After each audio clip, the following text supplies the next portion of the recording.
स्वराज्याचे संस्थापक छत्रपती शिवाजी महाराज यांचे आऊसाहेब म्हणजेच राजमाता जिजाऊ मासाहेब. राजमाता जिजाऊ मासाहेब यांचा जन्म कधी झाला? 12 जानेवारी 1598. राजमाता जिजाऊ मासाहेब यांचा जन्म कुठे झाला? सिंदखेड राजा, जिल्हा बुलढाणा. राजमाता जिजाऊ मासाहेब यांच्या वडिलांचे नाव काय होते? लखुजीराव जाधव. राजमाता जिजाऊ मासाहेब यांच्या आईचे नाव काय होते? माडसाबाई उर्फ गिरिजाबाई. लखुजीराव जाधव कोणत्या घराण्याचे वंशज होते? देव गिरिजा यादव घराण्याचे. राजमाता जिजाऊ मासाहेब कोणत्या युद्ध कौशल्यामध्ये पारंगत होत्या? दांडपट्टा आणि अश्वारोहण.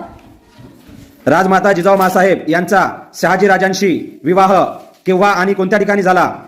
1605 साली दौलताबाद या ठिकाणी. राजमाता जिजाऊ मासाहेब यांनी शिवरायांना जन्म कधी दिला? 19 फेब्रुवारी 1630. राजमाता जिजाऊ मासाहेब यांची प्राणज्योत केव्हा मालवली? 17 जून 1674. राजमाता जिजाऊ मासाहेब यांचे निधन कोणत्या ठिकाणी झाले? रायगड किल्ल्याजवळील पाचाडगावी. स्वराज्याचे संस्थापक छत्रपती शिवाजी महाराज यांचे आऊसाहेब म्हणजेच राजमाता जिजाऊ मासाहेब. राजमाता जिजाऊ मासाहेब यांचा जन्म कधी झाला? 12 जानेवारी 1598. राजमाता जिजाऊ मासाहेब यांचा जन्म कुठे झाला? सिंदखेड राजा, जिल्हा बुलढाणा. राजमाता जिजाऊ मासाहेब यांच्या वडिलांचे नाव काय होते? लखुजीराव जाधव. राजमाता जिजाऊ मासाहेब यांच्या आईचे नाव काय होते? माडसाबाई उर्फ गिरिजाबाई.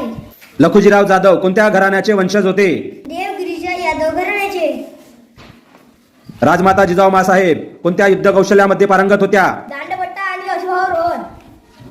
राजमाता जिजाऊ मासाहेब यांचा शहाजी राजांशी विवाह केव्हा आणि कोणत्या ठिकाणी झाला? 1605 साली दौलताबाद या ठिकाणी.